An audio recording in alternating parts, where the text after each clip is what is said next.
I have been looking for this bookmark everywhere. Chapter 9, and it's like James, and I'm like, we're getting a new character here.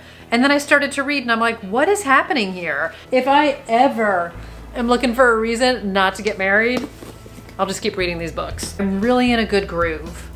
I really need to knock on wood.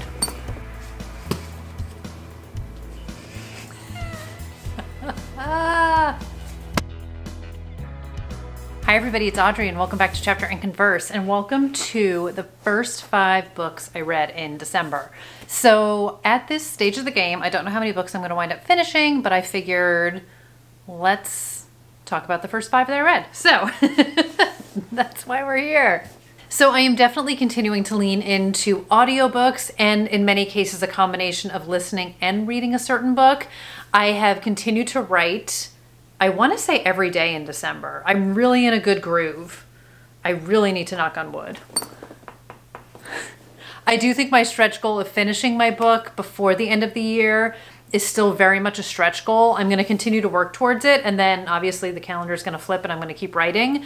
So I am definitely in a good place with it, but I also want to take a little time to enjoy some reading and relaxing and holiday season fun. And anyway, we're gonna see where we end up. So anyway, how many times can I say anyway? The first book I wanna talk to you guys about is What Lies in the Woods by Kate Alice Marshall. So this is the first book I read in December. I thoroughly enjoyed this book. This is her adult debut. I have read several of her YA books. No, I have read one of her YA books and own several of her YA books. Scratch the record there. But I very much enjoyed this book. So I had heard such great things about it. This was a January 2023 Book of the Month pick. Yes, I read it in December. I also 1000% picked up her second book, which was a December 2023 Book of the Month pick. And I wanted to read this before I got that one. So mission accomplished. So in this one, we have a past and present mystery. So our main character is Naomi and 2 of her friends. Says they were 11 when they sent a killer to prison. They were heroes, but they were liars. So the man they sent to prison when they were 11 years old has now died in prison. And we are 20 years later, 22 years later. And Naomi makes the reluctant return home because the death of this man has resurrected old memories. It has resurrected a lot of questions, and it has someone questioning the girls about what they claim they saw that day. So I really enjoyed this. You know that this is one of my favorite. I have been looking for this bookmark everywhere. Oh my gosh. I must have just stuck it in the book when I was done. I'm not even kidding. I've been looking for this everywhere. Anyway, you guys know that I love anything that involves complicated female friendships. I love past and present mysteries. I love questioning the past. I love the reluctant return home. Like, there's just so many tropes that I love that are in this book, but in its own unique way. But I love that idea of, like, you think you got it right and maybe things are not what you thought they were, or you know you're liars and now someone's gonna call you out on it. So I just thought this was so well done. I definitely enjoyed the darkness to this. I enjoyed the relationship between the friends. I loved the unraveling of this story. I definitely think there were some clues to things that felt like red herrings to me. I definitely think there were things that I leaned into. There was a point where I was really hoping one thing wasn't gonna happen, and it didn't happen, which I was very happy about, kind of like how I felt in Midnight is the Darkest Hour. But all in, I totally enjoyed this book. But I did do, like I said, a mix of reading and audio, and I wanna say, let me get it right, this was read by Karissa Vacker. So I wound up, like I said, I did both. She was a really great audiobook narrator. I have definitely read other stuff that she has narrated. And if you guys watched my vlog that I did from the beginning of the month, you would have heard me talk about this book as well. So really well done. But yeah, she did All the Dangerous Things by Stacey Willingham, which I listened to part of All Good People Here by Ashley Flowers, which I did a mix of audio and listening. The Golden Couple. So she's definitely done a bunch of books. And, oh wow, Every Vow You Break. Yeah, she's narrated a bunch of books that I've listened to. So fantastic, fantastic. Love the book. And I love Karissa Vacker. So there you go. Okay, the next one, which I read all by myself, is The Woman Inside by E.G. Scott. So this is one of my 10 before the end. Actually, What Lies in the Woods was also a 10 before the end. So this is one of those books where I had heard about, low-key interested, and then Gare from Gare Indeed Reads / the Killing the Tea podcast, this is his favorite all-time thriller, and he talks about it a lot. And it finally piqued my interest where I'm like, I need to know, because A, I feel like I'm getting FOMO big time here, and B, like I want to know when he makes references to things, or like a wink wink about if you know, you know. I wanted to know. So this is a dark and messed up marriage, and it says marriage is the most dangerous game. So Rebecca knows she's not built for marriage. She doubts whether love is even possible, and then she meets Paul.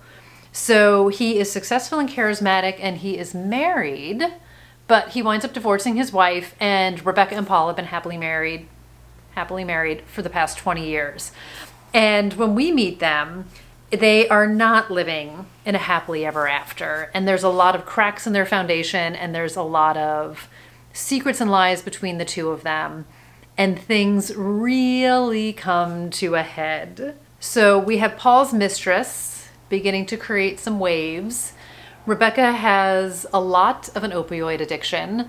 Paul is keeping secrets. She's looking into him. There is such a dark and twisted relationship. It's kind of like in a totally different way, but that Samantha Downing book, A Twisted Love Story, like this is definitely a twisted marriage. And it twists and it turns and it bends. And I feel like it catapults to like an inevitable ending. And I really was just enjoying every delicious turn and surprise of this book. So E.G. Scott is a writing duo. It's two friends. It's Elizabeth Keenan and Greg Wands. So I was going to say he, she. So they, E.G. Scott, they definitely play with timeline a bit in this. And I was, I believe, deliberately off balance for part of the book, as you're getting breadcrumbs, but not quite sure how things connect. So one of the struggles I have had since the beginning of November, since I have been on a very hardcore writing spree, is I am definitely having some attention issues when it comes to books where I'm having a hard time getting lost in the stories. So I feel like books that maybe normally wouldn't confuse me are confusing me right now. And once I got into this and was able to just like, I dedicated some blocks of time to just read big chunks. Like to me, this was not a book you could dip in and out of. Some books I can very seamlessly like read a chapter and walk away. This for me was a book that I definitely needed to be in big chunks. And once I got into the story, those earlier breadcrumbs started to make sense. So again, I feel like it was very deliberate why we were the way we were. But this is set out on Long Island, and I just had a really good time with it. So I'm glad. I feel like now I want to go back and listen to Gare talk about the book and pick up on like the little hints he's giving without giving anything away. But it's just sort of like a dark, twisted, super messed up marriage. Super messed up people. And we do get some police investigation as well, which I enjoyed. So I really like the two detectives in this story as well. And then another book, which I wound up mostly listening to. So this is His Missing Wife by Jamie Lynn Hendricks. This is the UK edition. In the US, it's called Finding Tessa. So another kind of messed up husband and wife duo going on here. So the one funny thing, because I started with the audiobook, and then one night I was like, well, let me just go in and read for a bit tonight. For a reason I just don't understand, the husband's name in the US edition is Jace, and in the UK one is James. So no joke, when I sat down to read this that night, and I opened up to like chapter 9, and it's like James, and I'm like, we're getting a new character here. And then I started to read, and I'm like, what is happening here? And I went back to the beginning, and I was like, oh, they changed his name in this book. So Other than that, I don't know how many other details may or may not have been changed. But anyway, just a heads up to anyone who might be doing a bit of both and might also be holding the UK copy of this for some reason. My doppelganger out there. So in this one, we have kind of a Gone Girl vibe. The wife has vanished, the husband looks guilty, but nothing is as it seems. So James Jace comes home from work one night. He was out at a company client dinner, and something is definitely wrong in the house, and his wife is missing, and he calls the police because he knows something is wrong. And as time starts to unfold, kind of like in Gone Girl, it becomes quite obvious to the police that James Jace is the big old suspect here. So we wind up getting dual POVs, we wind up getting some police investigation, but we see things through the husband and wife's eyes, and kind of in a like wife between us tagline. Like, you think you've heard this story before, but you haven't. Like, this is not what you think it is. So I definitely enjoyed this. I have now read all 3 of Jamie Lynn Hendricks' books that are out. And like, she has a new book coming out in the spring. And her second book with the group of friends at the wedding, which is It Could Have Been Anyone / UK title, Her Husband's Murder, is my favorite of the 3. So I would say if you're looking for the dark and messed up marriage, this is book number 1 that she wrote. This, Finding Tessa, I'll pop it up over here so it's a little less confusing, is definitely giving you that. And then her third book, I Didn't Do It, is about a bunch of mystery thriller writers at a mystery thriller conference where somebody is murdered and they are trying to, you know, who better to figure out who done it than a group of mystery thriller writers, and who better to get away with murder than a bunch of mystery thriller writers. So very loosely based on Thriller Fest and things taking a turn there. So I'm a big fan of her writing. I have connected with her on Instagram. She's such a delightful writer. She's such a delightful human. And I had a very good time with this. Okay, inserting myself at the end of the video because I realized I never told you who read Finding Tessa. This was a dual audio, and we had Kasha Kensington and Andrew Eiden. So keep watching this video and then you're gonna find out my battery died, which is why I look different. So let's go back to the regularly scheduled video. I would recommend it. So if you're looking for like some real good husband-wife, I don't know about happy endings, but like good times all around, and then not even, everything is moved around because of the Christmas tree. I don't have anything next to me. So not even intentionally, but I've got another book about a wedding and about a husband and wife and an other woman kind of a situation. So this is You're Invited by Amanda Jayatissa. This is her second book, and we have a destination wedding in Sri Lanka. And I mean, all the fanfare, all the amazingness, like what a fantastic insider look at this crazy wedding. But the hitch on this one is our main character, Amaya, is invited to her childhood best friend Kavi's wedding, but Kavi is marrying Amaya's ex-boyfriend from college, who Kavi knows because Kavi met him when Amaya and her went to college together in the US. So Amaya is kind of not loving that, and she hasn't talked to Kavi in several years. So she's a little bit surprised that she's being invited to the wedding, but you can bet that she's gonna go because she is intent on stopping the wedding. So the tagline on this one is, she'll wish she never RSVP'd. And this is one of those books where we are getting police investigation / police like interrogation interviews interwoven with the story. We get multiple timelines in this. So we're starting like morning of the wedding, where something is clearly wrong and Kavi has gone missing. Then we're like back to many months before the wedding. Then we fast forward to like several days before the wedding. And then we are the morning of in the investigation. So there's a lot of timelines to follow. It's not hard to follow in any way, but we're jumping around a bit, and there's a lot of characters that we're hearing from.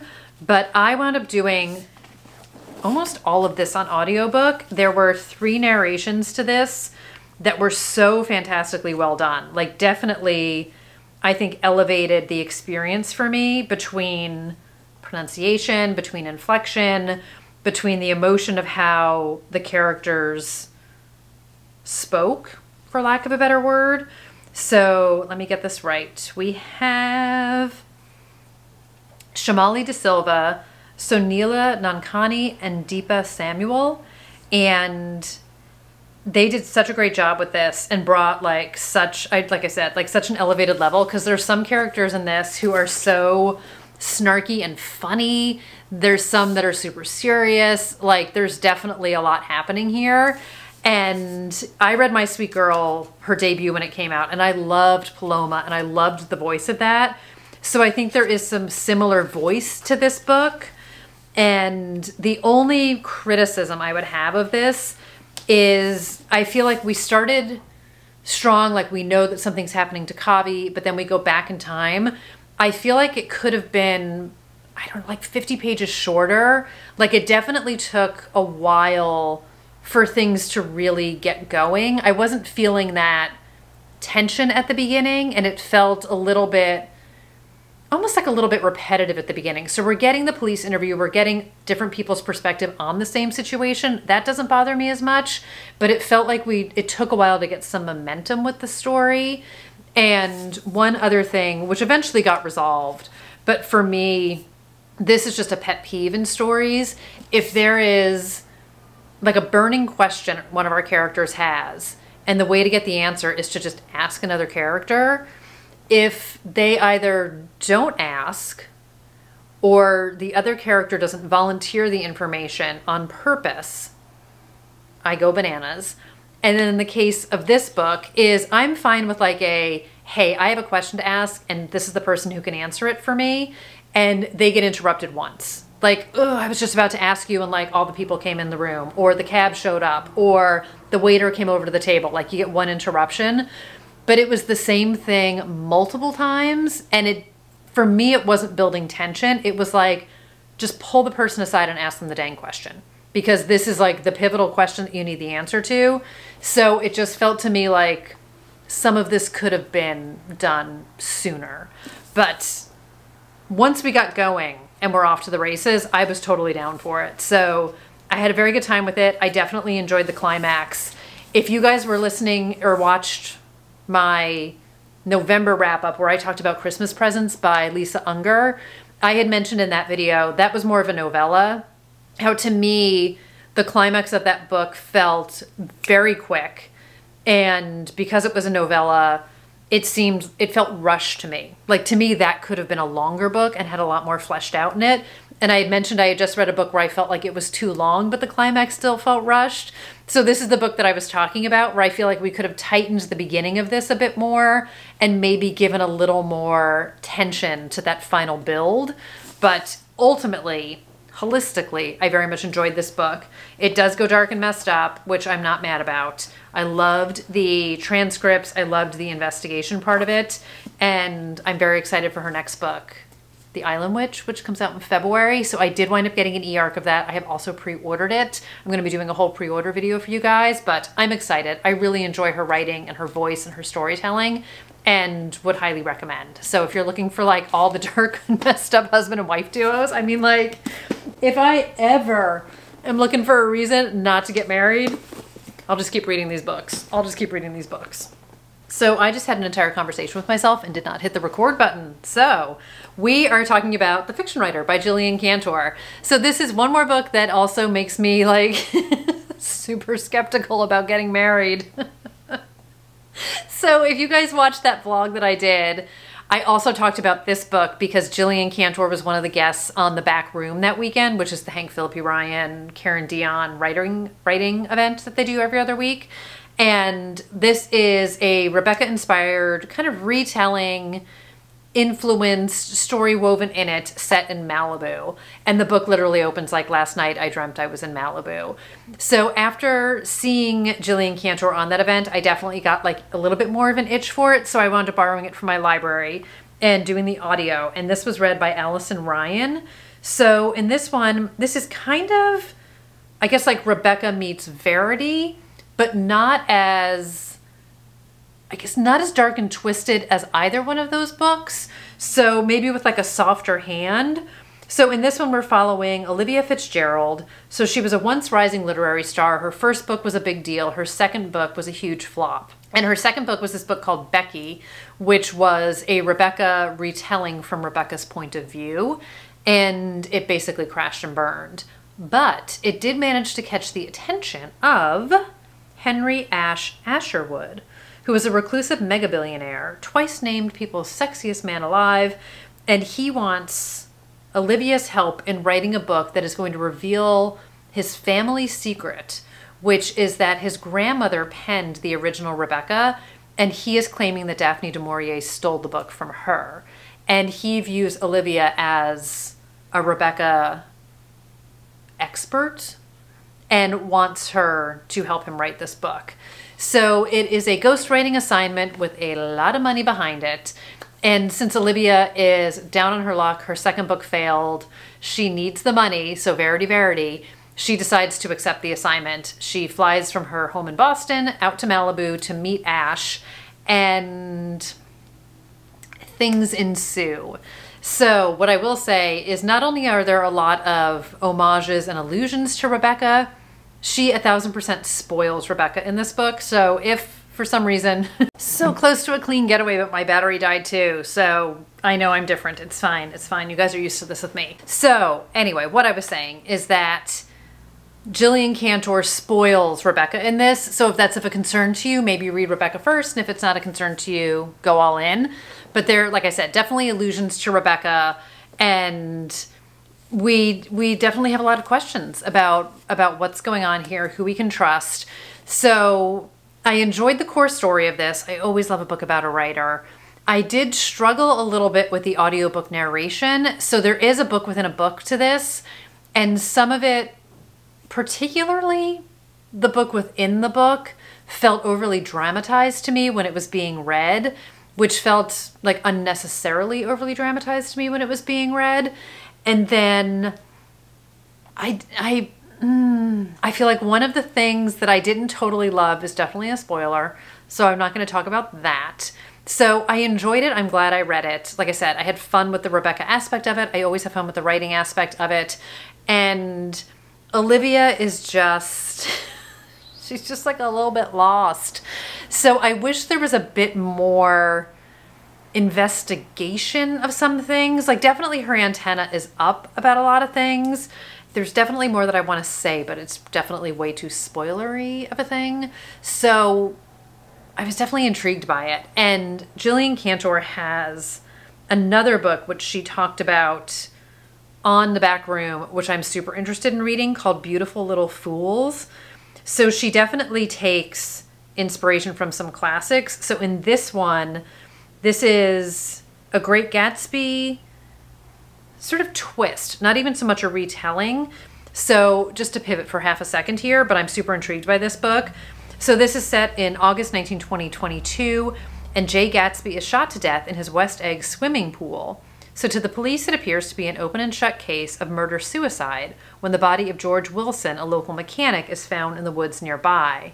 But then a diamond hairpin is discovered by the pool, and 3 women fall under suspicion.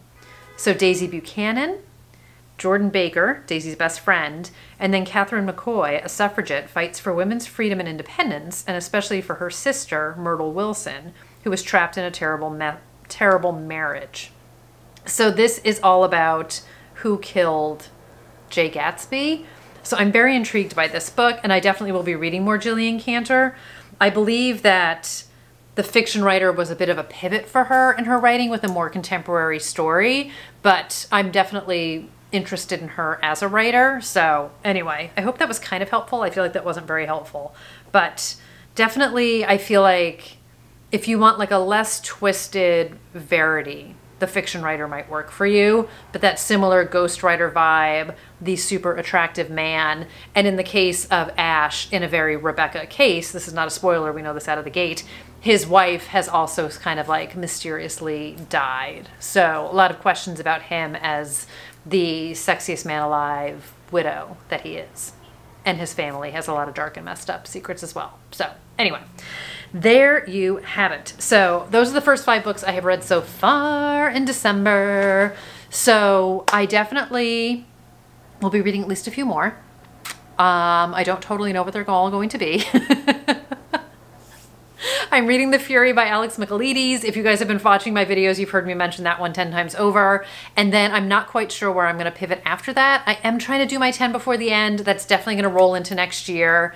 And I might, again, like make a right turn into like a holiday seasonal kind of a book. But by the time you guys are seeing this, that probably all will have been revealed. If you're following me on Instagram, that's where you get more of like my real time, what I'm really up to. If you follow me on Goodreads, like, thank you so much. You will also know that I am terrible about updating that on a regular basis. So Instagram is kind of where it's at. Or come on back here. Sometimes it's delayed, but you're still getting all the facts. So on that note, thank you guys so much for watching and for being here. I hope you had great reading months. I hope your years ended on a great reading note. By the time you guys are seeing this, we will be in 2024. So I hope everybody's reading year just ended on a high and you just achieved the goals you wanted to and read some absolutely fantastic books. And we can talk about those down below and anything else you want to. And then when December in real time is over, I'll finish part 2 and then you guys will get to see that as well, because that's how this whole thing works. All right, I'm gonna go before anything else goes wrong. Oh, you know what I didn't do? I didn't tell you who read Finding Tessa. I'm gonna throw this into the video. So while I go do that, I'm gonna say goodbye to you guys. Thanks for being here. Thanks for watching. I'll see you in the next video. And until then, take care, everybody. Bye.